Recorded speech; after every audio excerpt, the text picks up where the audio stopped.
this is about the most indebted period in the history of the world. I never thought I would see so much debt so quickly as we have seen in the last few months. So what we're really talking about is government debt, because no one expects governments to go bankrupt, although we all know that occasionally they do default. We've seen many cases of that, but certainly not the United States or the UK or Spain or France. No one expects any of those countries to default anytime soon. But the way I think about debt is I use the debt to GDP ratio, because debt is not automatically a problem. It may be a problem or it may not be a problem. It all depends on how much income or output you have to service the debt. So just to give a simple example, let's say you have a credit card and you have a $50,000 balance on your credit card. You owe the bank $50,000. Is that a problem? Well, if you make $20,000, it's a big problem. You're probably going to go bankrupt. But if you make $200,000, you could probably, write a check and pay it off. So the answer as to whether the debt is a problem or not can only be thought about in relation to your income. And so I use the debt to GDP ratio. I say, how much debt does a country have? How much debt is outstanding? And how big is their GDP? And when you use that ratio, if you're at, say, 30% or even 40%, that's a comfortable ratio. Yes, you have some debt, but you also have, say, a strong economy and your ability to service the debt by collecting taxes or other sources of revenue is very reasonable, and that debt level is sustainable. But when you get up to 60% happens to be the level under the Maastricht Treaty, where the members of the European Union are not supposed to have debt in excess of 60% of their GDP. Now, many of them do. I'm not saying this is a hard and fast rule, but that's where Angela Merkel gets a little bit upset when you're above 60%. And Spain and France and some other, Italy certainly are above that threshold. But there's another threshold that's important, which is 90%. And 90% comes out of the research of Ken Rogoff and Carmen Reinhart. And what they've shown in developing markets, developed markets throughout the 20th century, recently, in the distant past, no matter where they look, once a country gets above 90% debt to GDP, a couple things happen. Number one, debt is no longer productive. The idea of borrowing is I'll borrow $1. I'm going to do something with that money. Huh? Yeah, I'll borrow the $1, I'll spend the $1, but I'll get $1.20 of GDP because, I'll spend it on something, but then the recipient, he'll spend it, and then someone else will spend it. And by what's called velocity, or the turnover of money, you'll actually get more than you borrow. That's Keynesian economics, very simplified version of it. But what Rogoff and Reinhart have shown is once you get past 90%, that's no longer true. You borrow $1 and you spend $1, but you might only get 90 cents or 80 cents of GDP. In other words, you reach a point where you cannot borrow your way out of debt. You cannot borrow your way to get enough productivity to get out of debt. And then you're sort of in a doom loop or a death spiral. Well, I mentioned 30% is comfortable, 60% is a problem in Europe, 90% is this critical threshold. The United States today is at 106%. But we are very rapidly moving to 120%. When you take the additional $5 trillion of new deficit spending that the Congress has approved and put that on top, and bear in mind, the GDP has gone down, right? So your denominator is shrinking, your numerator is going up, which means the fraction is going up, and now the debt is well in excess of 100%. It's actually coming into 120%. So all of a sudden, the United States starts to look like Italy, or for that matter, Lebanon or Japan, which is the highest of all. Now, the modern monetary theorists, MMT, modern monetary theory, whom I completely disagree with. I know a lot of them. I know Stephanie Kelton. She's a big brain. She's one of the thought leaders. She has a new book coming out. They say, so what? They say it doesn't matter. That you can take your debt to GDP ratio to not only 100%, but 200%, or in theory, even 300%. It just doesn't matter for two reasons. Number one, you can always print the money to pay off the debt.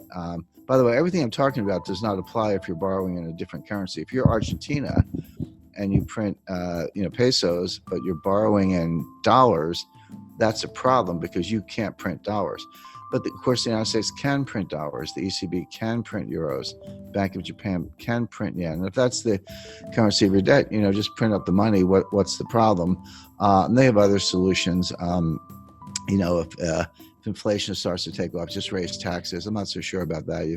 You've borrowed yourself into oblivion. You get inflation, and you think you can tax your way out of it. That doesn't sound like a very good way to go. But the bottom line is that all the countries, starting with the United States, but all the major developed countries, are now in these sky high and rising debt to GDP ratios. Now the question is, what's going to happen next?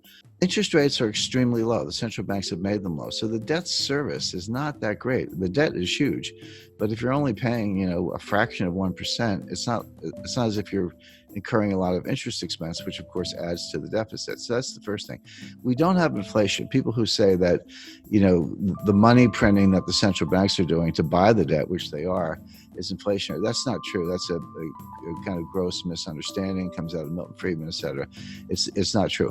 What does cause inflation is velocity, which is the turnover of money. People lose confidence in money, and they spend it, and someone else gets it and they spend it. Everyone's spending it because they want to run into hard assets, land, gold, silver, fine art, real estate, et cetera, or just buy a car because they think the price is going up, or a refrigerator, whatever it is.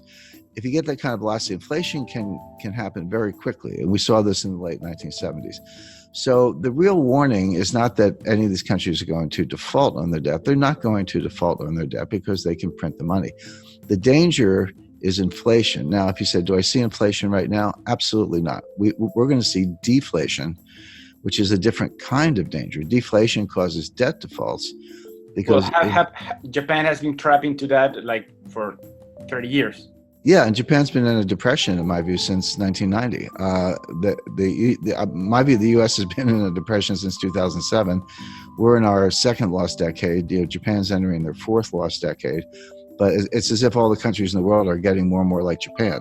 I had a meeting with Saki Kibara-san. He was very famous in the 1980s. He was known as Mr. Yen. He was an assistant finance minister in Japan, but he was called Mr. Yen. But very smart guy, very nice guy.